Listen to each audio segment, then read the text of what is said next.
A story I think a lot of folks are not talking about or beginning to talk about more are the number of reps Brandon Allen is getting in San Francisco's training camp. What is going on with that quarterback sharing of reps in the Shanahan world right now?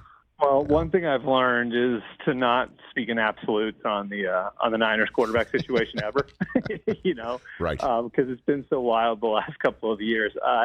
Yeah, I mean, I think one of the great things that Kyle does is I think he creates opportunity for everybody. And if there's anybody who's got the stomach to make a decision that might seem off the board or unpopular or that wouldn't fit like a certain narrative, it's Kyle. Like Kyle's the one who was going to stick with Brock Purdy over Jimmy Garoppolo last year. Kyle's the one who decided to trade up in the draft. Kyle is not afraid to do things that are different at that position.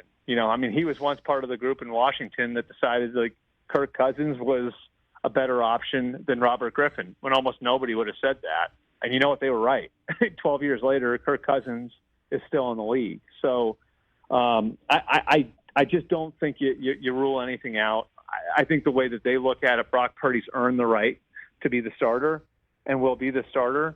But, I also know well enough to know that if he sees something in Sam Darnold or Trey Lance or Brandon Allen over the next 4 or 5 weeks, Brock Purdy better continue to be really, really good if he's going to hold on to the job. Well, so you're saying that somebody could come at Purdy's role. It strikes me, Purdy's the guy. They're going to give him that shot, that opportunity. But is it possible Lance doesn't even make the team or get traded? Again, I understand you don't talk in absolutes, but what's going on? The contract makes it hard to cut him just because you'd have to. I believe the next 2 years are fully guaranteed, and he was the third overall pick, so it's not like small money. You know what I mean? Uh-huh. So